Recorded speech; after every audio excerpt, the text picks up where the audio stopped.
नमस्कार, मैं हूँ आशीष, आप देख रहे हैं Dainik Bhaskar.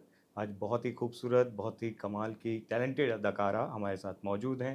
Pan India star हैं वेदिका और उनकी हाल-फिलहाल में जितने भी काम हैं, चाहे वो साउथ इंडियन फ़िल्म्स में हों या फिर लास्ट जो उनके प्रोजेक्ट्स रहे हैं, वो सभी आपने पसंद किए हैं और लगातार अपने दम पर, अपनी एक्टिंग के दम पर वो एक मुकाम हासिल कर रही हैं, जिसे आप सभी लोग पहचान रहे हैं और उनको प्यार दे रहे हैं। कैसी हैं वेदिका आप? Hi, thank you so much. आपने इतनी अच्छी इंट्रोडक्शन दी Ashish ji and it's so nice to sit and chat with you finally. तो मैं शुरू से आपकी जर्नी को आज मैं चाहता हूँ कि उस पे हम एक्सप्लोर करें। तो बचपन से हम जानना चाहेंगे आपके बारे में क्योंकि थोड़ा बहुत मुझे पता है कि बचपन से आप चाहती थी एक्टर्स बनें, एक्ट्रेस बनने का आपका सपना था। तो थोड़ा बचपन में हमें लेके चलिए। वेल बचपन में मैं आईने के सामने बहुत डांस करती थी। तो पहले तो उससे शुरू शुरू हुई हूँ ना, like being crazy about dance. और Madhuri Dixit ma'am, Sridevi ma'am, movies देख के उन्हें इमिटेट करना, और उनकी हिट गानों पे डांस करना, स्कूल कॉम्पिटिशन्स में हिस्सा लेना। और ऐसे ऐसे whenever the time went on and मुझे एहसास होने लगा कि that I want to become an actress, this is what I am like naturally drawn to. और ये मैं I think I was about 4-5 years old. तो तब से मुझे ये इंटरेस्ट है। तो मैं बहुत खुशनसीब फील करती हूँ अपने आप को, क्योंकि मुझे काफ़ी फ़िल्में करने की अपॉर्चुनिटी मुझे मिली, क्लोज टू 30+ फिल्म्स। साउथ में शुरुआत की, साउथ की फ़िल्मों से। पैदा आप मुंबई में हुई हैं। यस। थोड़ा पैदाइश के बारे में बताइए और पेरेंट्स के बारे में बताइए। Well, actually, I was born in my grandparents' place, Solapur, but हम लोग बॉम्बे में ही ओके। रहे हैं। And I have studied in boarding school also. So Bombay and boarding में मेरी स्कूलिंग हुई। और जब मैं अपना आई फिनिश्ड माय कॉलेज, मैंने एंट्री की फिल्म्स में काफ़ी जल्दी किया मैंने, बिफोर पोस्ट ग्रेजुएशन। तो as soon as almost school got over, I started working in like movies and everything. तो जल्दी शुरू करके मैंने बीच में ब्रेक लिया और जाके यूके में मैंने अपनी बाकी पढ़ाई राइट। कंप्लीट की। और बहुत बहुत अच्छे लोगों के साथ मैंने काम किया है, एक्टर्स हो या डायरेक्टर्स हो, national award winning directors. Rahman sir के साथ 2 फिल्में की है। तो जब मुझे वहाँ के सबसे बेस्ट टेक्नीशियंस के साथ काम करने का मौका आ रहा था, तो मैंने वहीं पे अपनी एक आइडेंटिटी बना ली। और आई फील ब्लेस्ड, क्योंकि आजकल ज़्यादा लोग साउथ की फिल्में ही देखते हैं।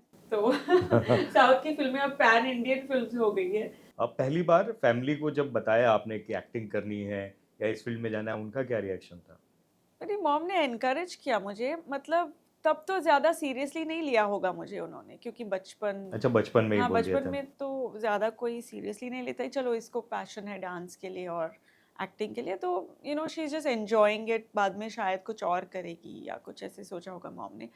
बट वो कभी चेंज ही नहीं हुआ। अब तक मैं खुद सरप्राइज़्ड हूँ कि जो बचपन में शुरू हुआ था वो पैशन, वो अब तक बिल्कुल कम नहीं हुआ है, बल्कि बढ़ते गया है। तो पहला मेरे ख़्याल से ऐड मिला था आपको सूर्या के साथ, यस, करेक्ट। बिस्किट का या किसी का या ऐड था। प्रियदर्शन सर ने डायरेक्ट किया था वो। प्रियदर्शन ने ऐड, या या मतलब इतने बड़े एक्टर और इतने बड़े डायरेक्टर के साथ काम करने का पहला ही मौका आपको मिल गया। या एग्जैक्टली। तो वो सो कैसे? वो ऐसे, यानी बॉम्बे बॉम्बे की एजेंसी कास्ट करी थी, तो मैं गई मिलने। और प्रियदर्शन सर ने शायद ओके किया होगा फोटोज़ देख के, तो सूर्या सर के साथ मेरी पहली ऐड हुई, सनफीस्ट बिस्किट्स। तो वो मैंने ऐड किया। और बस उसके बाद मैंने मेरी फ़िल्म की जर्नी शुरू हुई। वो कैसा एक्सपीरियंस था? हालाँकि वो ऐड ही था, लेकिन इतने बड़े डायरेक्टर, इतने बड़े उस समय स्टार थे तब भी सूर्या। कैसा एक्सपीरियंस था? कुछ यादें उस समय की शेयर करना चाहोगे आप? Well yes, Surya sir already तब बहुत ही बड़े स्टार बन चुके थे। तो मैं जानती थी कि this is somebody who is really well respected in the industry. तो बहुत ही अच्छा लगा कि ऐसे एक आर्टिस्ट के साथ मुझे काम करने का मौका मिला।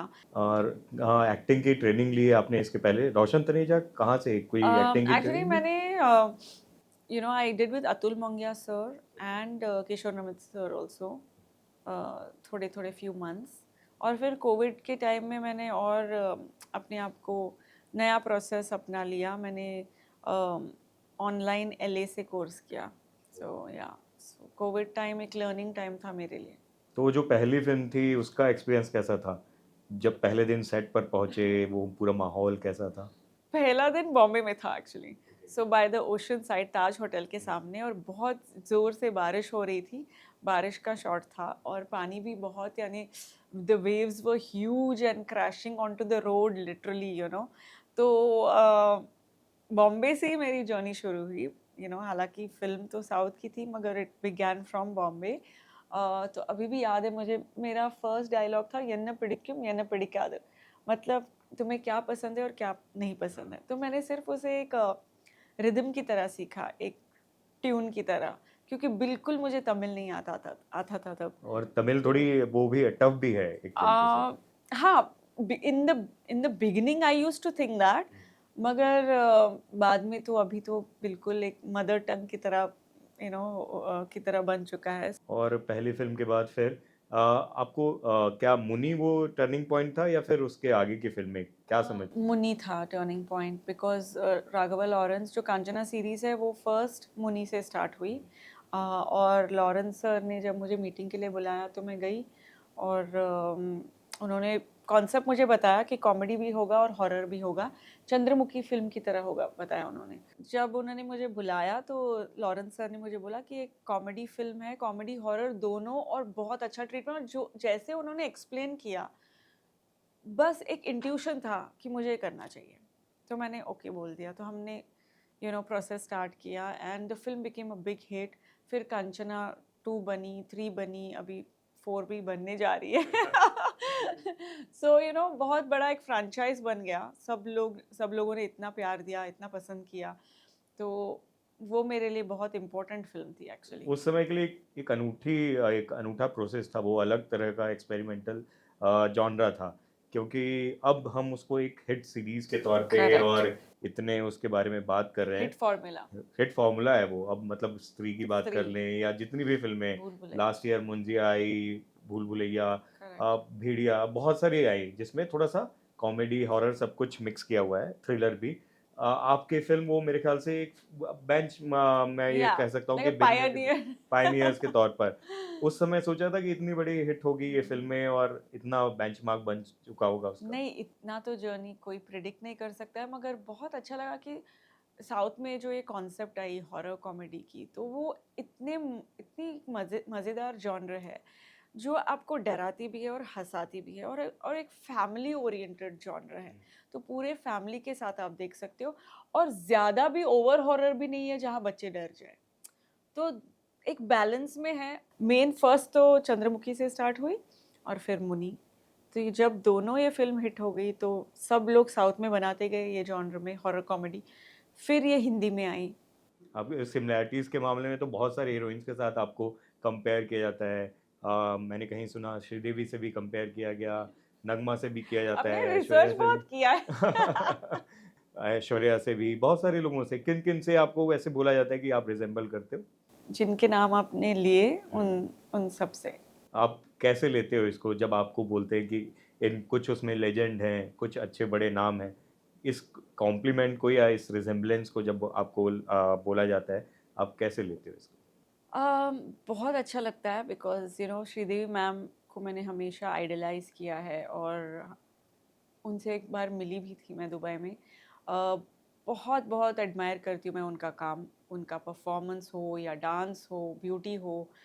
um, ऐसे एक actress, mean we really are missing her, because उनकी तरह बहुत बहुत रेयर लोग हैं। तो बहुत ही अच्छा लगता है, एक बहुत प्राइड की बात है। बट आई डोंट थिंक मैं किसी एक की तरह एग्जैक्टली हूँ। थोड़े एलिमेंट्स हो सकते हैं, तो विच इज़ नाइस, बिकॉज मुझे अपनी इंडिविजुअलिटी भी पसंद है। तो आई मीन मैं ज़्यादा नहीं सोचती उसके बारे में, बट इट इज़ फ्लैटरिंग। क्या चाहते हो कि लोग आपको किस तरीके से जाने?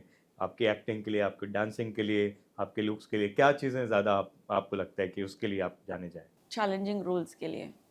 तो मैं चाहती हूँ कि ऑडियंस वो एस्पेक्ट यू नो मेरी मुझे याद रखे उसके लिए, और मेरे एफर्ट्स भी ऐसे ही है, क्योंकि इन रीसेंट टाइम्स मैंने मोस्टली परफॉर्मेंस ओरिएंटेड रोल्स किए हैं। और परदेसी जो बाला सर के साथ मैंने एक फ़िल्म की थी, एंड परदेसी आपको पता होगा जी। बाला सर के बारे में, जो जिन्होंने पिता मगन और सेतु, ये नंदा। परदेसी फ़िल्म है जिसके कुछ पार्ट्स को रजनीकांत ने देखा था और उनको याद भी था। नहीं, दूसरा वो दूसरी वो है? हाँ, वो दूसरी फ़िल्म थी।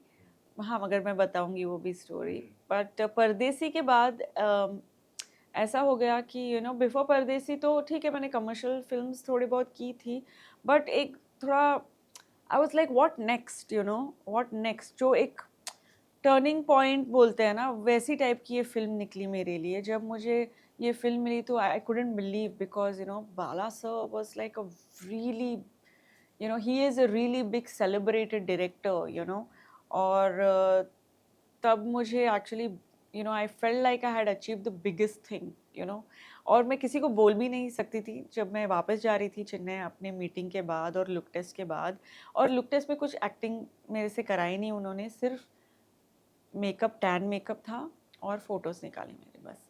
और 2 दिन वो किया उन्होंने फ़ोटोशूट मेरा, और फिर मुझे फ़िल्म मिल गई। आपको वो एक प्रोजेक्ट मिलना है जिससे आपकी पूरी करियर ग्राफ बदल जाती है, और मुझे वो होने से पहले मुझे पता था कि बस मुझे यही चाहिए था, इसके बाद everything will be like even better. तो जब वो फ़िल्म हुई, एंड मैं उसके शूटिंग के दौरान भी ज़्यादा सो नहीं पाती थी, बिकॉज़ इतना एक्साइटेड थी मैं वो प्रोजेक्ट के बारे में। और कंप्लीटली ट्रांसफॉर्मेटिव लुक था, एकदम टैन मेकअप, और 19 D glam look. D glam 1930s की एक विलेज की 17 ईयर ओल्ड गर्ल का रोल मैंने प्ले किया। आपकी जो हिंदी भाषी जो ऑडियंस हैं, जो फैन्स हैं, उनको एक कोफ्त है कि आपने इतने लेट यहाँ पर डेब्यू क्यों किया? बॉडी से आपने डेब्यू किया था इमरान हाशमी के अपोज़िट, इतना टाइम क्यों लगाया आपने? क्योंकि मैं यू नो मैं पहले तो एक अच्छा अच्छा प्रोजेक्ट करना चाहती थी, और क्योंकि मैं उधर बिज़ी थी तो मैंने इधर ज़्यादा मैंने कंसंट्रेट नहीं किया, और मैं ज़्यादा साउथ में थी, तो इसलिए मैंने अपना डेब्यू थोड़ा I did it a little letter. But जो जब होना रहता है तो तब ठीक है एक्चुअली। मैं ज़्यादा इन चीज़ों के बारे में सोचती नहीं हूँ, because what is meant to happen whenever it will happen, और मैं ऑलरेडी काम कर रही थी। तो नो क्वाल्म्स अबाउट इट, मगर मैं चाहती हूँ कि मैं डेफ़िनेटली हिंदी में अभी काम करूँ, एंड मुझे ऑफ़र्स भी मिले, either the dates didn't work out क्योंकि मैं वहाँ थी, या मुझे कैरेक्टर नहीं पसंद आई। तो अभी जो मेरी नेक्स्ट प्रोजेक्ट होगी definitely it will be something really special, और 2025 के लिए बात भी चल रही है, तो I am sure something will work out this year. बहुत सारी लैंग्वेजेज़ में आप काम कर रहे हो, 5 लैंग्वेज, मेरे ख़्याल से उससे ज़्यादा भी हो सकते हैं। कैसे बैलेंस करते हो? वही लैंग्वेजेस को बैलेंस करना बहुत मुश्किल हो जाता है, क्योंकि सबके सुर अलग हैं। बहुत। और फिर यानी जब मैंने साउथ में काम करके जब मैं हिंदी में आई, तो हिंदी तो मैं बचपन से जानती हूँ, तो हिंदी में बोलने के टाइम मुझे थोड़ा यानी ये लगा कि अरे ये तो डिफरेंट है, क्योंकि साउथ में काम कर करके जो लैंग्वेज मुझे नहीं आती है उसमें काम किया है मैंने, तो सडनली अभी हिंदी में आके जिस लैंग्वेज को मैं जानती हूँ उसमें बात करना मुझे सडनली एकदम ऑड लगा, you know. So it was actually like a my my fifth debut था वो। 5वीं बार मैं डेब्यू कर रही थी। तो क्योंकि मैंने तमिल में डेब्यू किया, तेलुगु में डेब्यू किया, मलयालम में किया, कन्नड़ा में किया, और फिर हिंदी में भी किया, तो 5-5 डेब्यू फ़िल्म्स मिली मुझे। तो I felt like you know a little like child, excited for first day of school with lot of anticipation and anxiety and nerves. So बहुत ही एक यूनिक एक्सपीरियंस था। वैसे पूरे अभी तक के करियर में सबसे खूबसूरत कॉम्प्लीमेंट जो याद हो, कोई किसी ने ऐसा बोला हो जो दिल में एकदम घर कर गया हो, ऐसा कोई कॉम्प्लीमेंट है? रजनी सर ने उस पे आने वाला था मैं। जो वासु सर की उन्होंने फ़िल्म भी आपकी देखी हुई थी और उसके पोर्शंस के बारे में ज़िक्र भी किया आपसे। आप बताइए पूरी तफ़सील से क्या हुआ? सो एक्चुअली कांचना 3 जब बहुत बड़ी सक्सेस हो गई, ब्लॉकबस्टर बन गई, तो लॉरेंस सर इधर थे, अक्षय कुमार सर से मिलने के लिए वो बॉम्बे में थे, तो उन्होंने मुझे पूछा कि Vedika, I am going to meet Rajni sir, क्या आप आना चाहोगे मेरे साथ? तो मैंने बोला सर ये डेफिनेटली ऑब्वियसली अभी रजनी सर की तो बहुत बड़ी फ़ैन हूँ मैं, और सब लोग रजनी सर के फ़ैन हैं, बचपन से, so I was like definitely मैं आना चाहूँगी। So I went to meet him यहाँ पे एक ताज लैंड्स एंड में हम लोग मिले थे उनसे.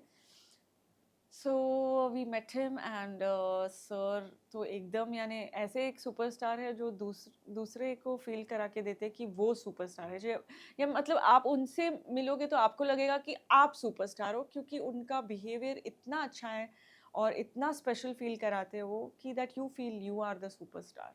तो ऐसे एक सुपरस्टार है वो, और बहुत ही हम्बल है. उनकी एनर्जी बहुत यानी रिफ्रेशिंग है. एक आपको लगता है कि आप एक बहुत यंग पर्सन से मिल रहे हो, full of energy, full of positivity. Energy. मतलब लाउड एनर्जी नहीं, हाँ, जैसे वो पॉजिटिव बात एनर्जी. करते हैं हाँ, पॉजिटिविटी इतना है उनमें, और इतना यूथफुल है उनका ऑरा.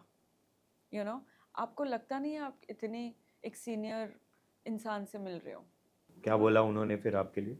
सो एक्चुअली मैं भूल गई थी, मगर पी वासु सर जिन्होंने रजनी सर के साथ बहुत सारी फिल्में की हैं, और पी वासु सर एक स्टेट अवार्ड विनिंग डायरेक्टर भी है, बहुत सेलिब्रेटेड डायरेक्टर है. आपके साथ परदेसी भी किया उन्होंने? शिवलिंगा. शिवलिंग. हाँ, शिवलिंगा किया है, जो शिवराज कुमार सर के साथ किया था हमने. एंड वो फिल्म बहुत बड़ी ब्लॉकबस्टर बन गई, 100 days प्लस उस फिल्म ने की. हिंदी में भी टीआरपी बहुत अच्छा है उसके, जब वो जी पे रिलीज़ हुई तब. तो जब उसका टीवी प्रीमियर हुआ तो काफ़ी नॉर्थ के लोगों ने भी देखी फिल्म. तो पी वासु सर ने रजनी सर के लिए एक प्राइवेट स्क्रीनिंग रखी थी चेन्नई में. तो जब रजनी सर ने देखी तो उन्होंने तब न्यूज़ में आर्टिकल आई थी कि रजनी सर को फिल्म बहुत पसंद आई, ये वो. तो ये 2-3 साल पहले हुई थी, before I met Rajni sir. तो व्हेन आई मेट हिम मुझे याद नहीं था कि रजनी सर ने शिवलिंगा देखी थी. Just sometimes it just slips your mind. तो जब मैं मिली उनसे तो उन्होंने डायरेक्टली बात करनी शुरू की कि you have done such a good job in Shivalinga, the way your body language was, एक आदमी की तरह जो तुमने बॉडी लैंग्वेज करके तुमने एक्टिंग की है वो. तो मैं एकदम से शॉक्ड हो गई, और इतना एक इमोशनल मोमेंट था मेरे लिए, क्योंकि रजनी सर है ये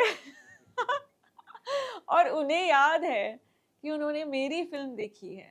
कोविड के समय की इंडस्ट्री को लेकर, खासकर हिंदी फिल्म इंडस्ट्री को लेकर, बॉलीवुड को लेकर ये कहा जाता था कि बहुत गंदगी है.